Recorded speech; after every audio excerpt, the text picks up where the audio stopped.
माँ ये क्या, तुम हमेशा अपनी मेड के लिए साड़ियाँ वगैरह खरीदती रहती हो, वे भी महंगी सी महंगी। कल भी खरीदी थी, बीना बता रही थी।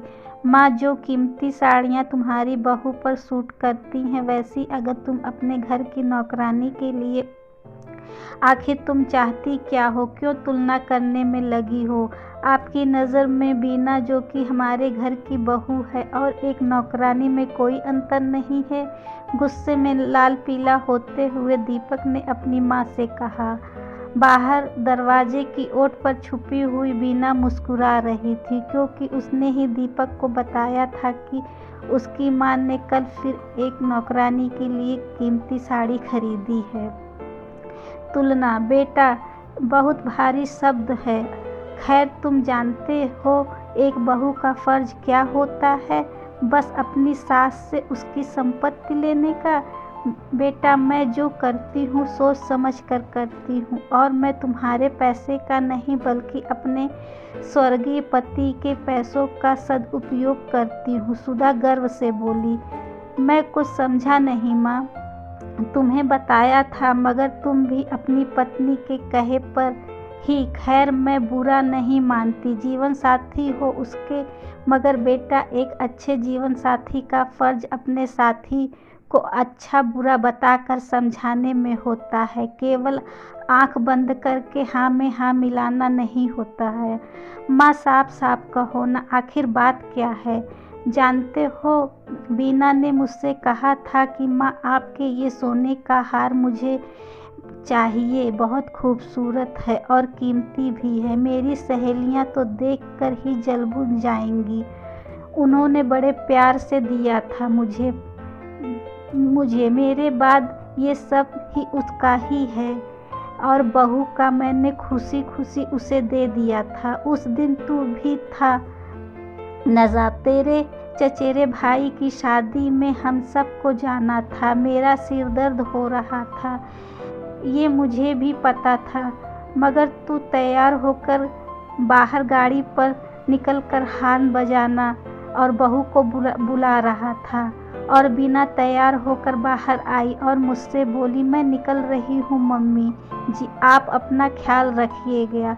ख्याल? उसे बस अपनी कीमती साड़ी और सोने की हार दिखाई दे रही थी। जल्दी थी, सास की फिक्र नहीं। जाना तो हम सबको था। क्या रुक कर मेरे सिर को प्यार से सहला नहीं जा सकता था? मुझे डॉक्टर के पास पहले लेकर जाया नहीं जा सकता था? मगर तुम्हें अपना स्टेटस मेंटेन करना ज़रूरी था। शादी में दोनों को ही जाना था। मेरी हालत ऐसी नहीं थी कि मैं उठकर खाना बना पाती, पर बहू को कहाँ कुछ बनाकर दे जाओ तो वह बोली, होटल रेस्टोरेंट से ऑर्डर कर लीजिएगा, और तैयार होकर निकल गई। उस वक्त मेरी आंख में पानी भर आया था। जिस वक्त मुझे अपनों के साथ की ज़रूरत थी, हो सकता है वक्त बेटे बहू की पार्टी में ज़रूरी था। अपनी माँ की नहीं, तभी अपनी कामवाली आ गई थी। मैं दरवाज़ा खोलकर वापस बिस्तर पर आकर लेट गई थी। अभी मुश्किल 5 मिनट ही बीते थे कि वह मेरे कमरे में आ गई और बोली, आप कहाँ यूँ अकेले लेटी हुई हैं? बाहर आकर बैठिए ना। अपनी हमेशा की तरह मीन मेख निकालने वाली बातें और मुझ पर किचकिच करने वाली बातें करिए। ना काम में मन लग रहा है और ना ही मुझे वहाँ पर अकेले अच्छा लग रहा है। अच्छा, तुझे मेरा किचकिच करना बुरा नहीं लगता? नहीं माँ जी, बल्कि मुझे तो बहुत खुशी होती है कि मेरी माँ बचपन में मुझे ऐसे ही टोकती थी, और उनकी डांट खाने के लिए मैं अक्सर कुछ ना कुछ गलतियाँ करती रहती थी। बाद में हम माँ बेटी खिलखिलाकर हंसते भी थे। मुझे आप में अपनी माँ की छवि दिखाई देती है। अरे चलिए ना, बाहर चलिए। क्यों, क्या हुआ आपको? आज मेरी तबीयत खराब है, सिर में बहुत दर्द हो रहा है।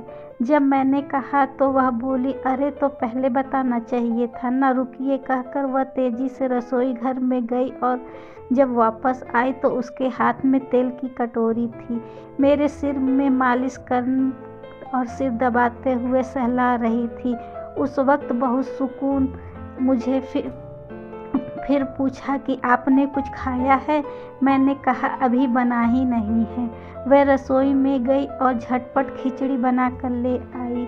उस वक्त मुझे बहू की बातें याद आ रही थी कि आपकी बहू नहीं, मैं बेटी हूँ। बेटी जो माँ के दर्द में छोड़कर बाहर पार्टी के लिए निकल गई थी। वहीं एक दूसरी ओर हमारे घर में काम करने वाली एक गरीब घर की लड़की, जिसे मैं हमेशा डांटती रहती थी, वह मेरी देखभाल कर रही थी। मुझे अपनी माँ समझती थी और मैंने उसी वक्त तय कर लिया था, आज से वह मेरी बेटी है और हर माँ अपनी बेटी को कुछ ना कुछ देती है।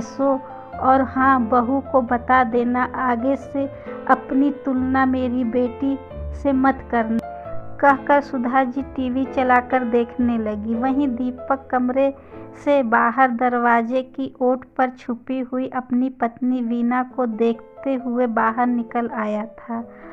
दोनों एक दूसरे को देखकर शर्मिंदगी से यह कहाँ देखते हुए अलग अलग दोनों एक एक कोने में चले गए।